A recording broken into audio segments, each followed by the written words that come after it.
أهلا شهر الخير أتانا يملأنا حبا. Assalamualaikum warahmatullahi wabarakatuh. Alhamdulillahi awwalu bila ibtida wal akhiru bila intiha. Jami'us sifatil ulya wal izzati wal kibriya. Wassalatu wassalamu ala imami ahli sofai wal wafa. Kutbil anbiya'i wal awliya. Likulli sakobin wada. Sayyidina wa maulana Muhammadin sallallahu alaihi wasallam khairid dawa rahmatan wa syifa fi sirri wal jila wa ala alihi wa sahbihi madamatil abdi wassama amma ba'du. Sahabat yang dimuliakan oleh Allah Subhanahu wa taala, alhamdulillahirabbil alamin, kita kembali dipertemukan oleh Allah Subhanahu wa taala dengan bulan suci Ramadan, yang dimana bulan suci Ramadan merupakan salah satu bulan yang dimuliakan oleh Allah Subhanahu wa taala. Dan di bulan tersebut kita diperintahkan untuk bersama-sama menjalankan ibadah puasa sebagaimana yang dijelaskan di dalam Quran surat Al-Baqarah ayat 183. Bismillahirrahmanirrahim. Ya ayyuhalladzina amanu kutiba alaikumus syiyam kama kutiba alal ladzina min qablikum la'allakum tattaqun. Yang artinya, wahai orang-orang yang beriman, diwajibkan atas kalian untuk berpuasa sebagaimana diwajibkannya orang-orang sebelum kalian agar kalian bertakwa. Dan alasan kenapa bulan suci Ramadan merupakan salah satu bulan yang dimuliakan oleh Allah Subhanahu wa taala itu dijelaskan atau disebutkan oleh firman Allah di dalam Quran surat Al-Baqarah ayat 185. Syahrul Ramadan alladzi unzila fihi al-Qur'anu hudal linnas wa bayyinatin minal huda wal furqan. Yang artinya, pada bulan suci Ramadan di dalamnya diturunkan Al-Quran sebagai petunjuk bagi seluruh manusia, dan penjelasan-penjelasan dari petunjuk itu sebagai pembeda antara hak atau yang benar dan yang batil. Dan pada kalimat selanjutnya Allah Subhanahu wa taala berfirman, "Faman syahida minkumus syahra falyasum", yang artinya, maka dari itu atau karena itu barang siapa di antara kalian yang berada pada bulan itu maka berpuasalah. Jadi itulah ayat yang menjelaskan tentang kewajiban bagi setiap muslim untuk berpuasa di bulan Ramadan, dan ayat yang menjelaskan tentang alasan kenapa bulan suci Ramadan merupakan salah satu bulan yang dimuliakan oleh Allah Subhanahu wa taala. Nah, pertanyaannya sekarang, apa sebenarnya makna atau definisi daripada puasa itu?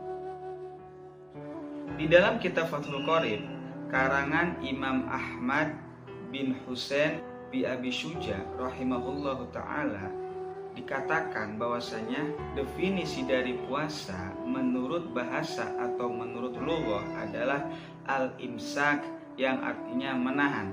Sedangkan definisi puasa menurut istilah adalah imsakun an muftarin biniyatin makhsusatin jam'a naharin qabilin lis-shaumi min muslimin akilin tahirin min haidin wa nifasin.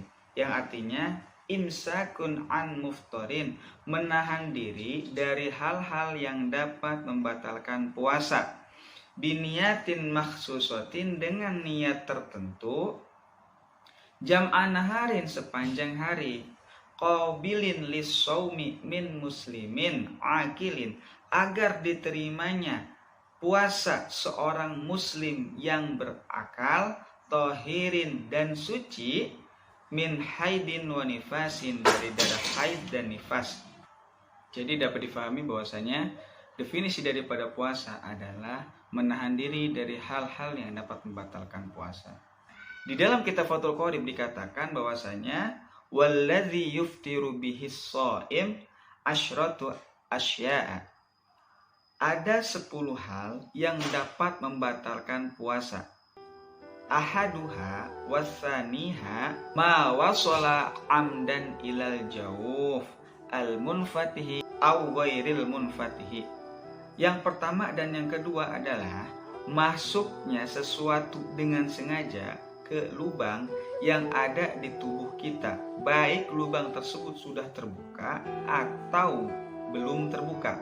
Lubang yang sudah terbuka seperti contoh telinga, hidung, mulut, mata, mohon maaf, lubang kubul dan dubur, itu semuanya sudah terbuka. Adapun contoh lubang yang belum terbuka adalah kalwusuli min ma'munatin ila roksi, seperti contoh air yang masuk ke kulit kepala yang disebabkan karena luka.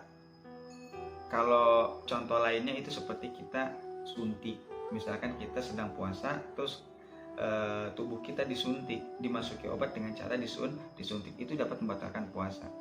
Jadi hal yang membatalkan puasa yang pertama dan yang kedua adalah memasukkan sesuatu dengan sengaja ke dalam tubuh kita, baik melalui lubang yang sudah terbuka atau lubang yang belum terbuka. Wasalisatu al-huknatu fi ahadis sabilaini, dan yang ketiga adalah huknah melalui salah satu dari dua lubang. Yang dimaksud dua lubang di sini adalah kubul dan dubur. Apa sih huknah itu? Huknah adalah menyuntikkan obat melalui lubang kubul dan dubur. Seperti contoh kita sulit BAB, ada tuh obat pelancar BAB yang aturan pakainya adalah menyuntikkan obat tersebut ke lubang dubur kita. Nah, ketika seseorang yang sedang berpuasa menggunakan atau memakai obat tersebut untuk melancarkan BAB-nya, maka dapat dipastikan puasanya itu batal. Warabi'u al-qawiyyu amdan, dan yang keempat adalah muntah dengan sengaja. Ketika seseorang yang sedang berpuasa dia memuntahkan makanan yang ada di dalam tubuhnya dengan sebab sengaja, maka dapat dipastikan puasanya itu batal. Fa illam yata'ammad lam yabtul shaumuhu, akan tetapi jika tidak disengaja maka puasanya itu tidak batal. Seperti contoh orang sedang dalam perjalanan naik mobil, dia kalau naik mobil mabok.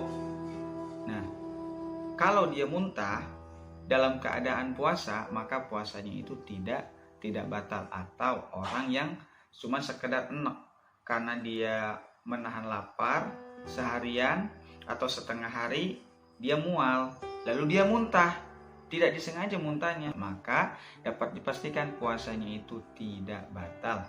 Wal khamisu al inzalu wa huwa khurujul mani an mubasyaratin bila jima'in.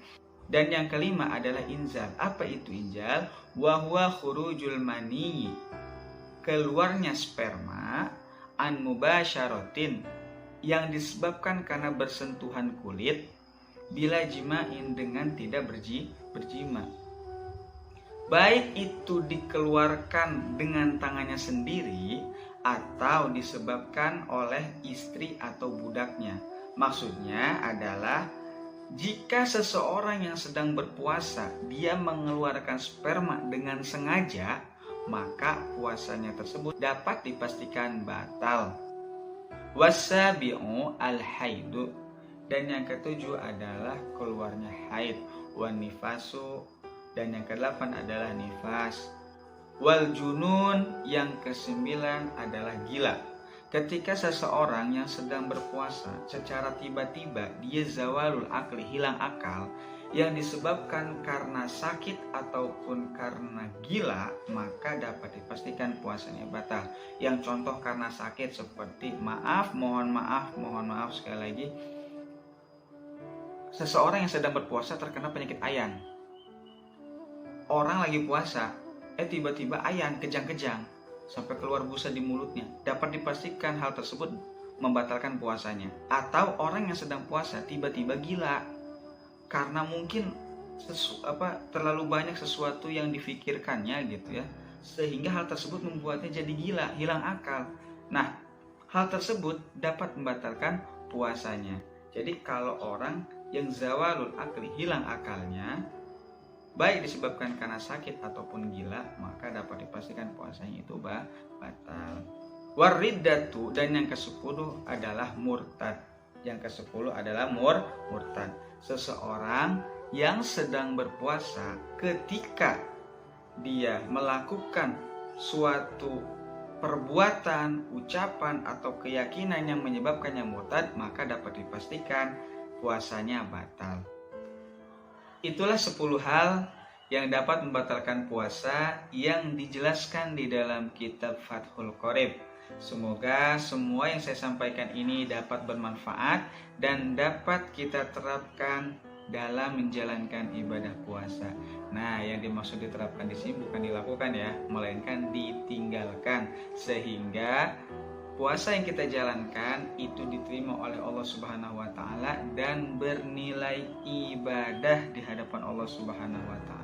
Selamat menjalankan ibadah puasa bagi kita semua umat Islam, dan saya mohon maaf jika selama saya menjelaskan hal-hal tersebut ada kata-kata atau terdapat kata-kata yang tidak berkenan di hati sahabat-sahabat semua. Saya Mustafa Al-Mahbub undur diri. Wassalamualaikum warahmatullahi wabarakatuh.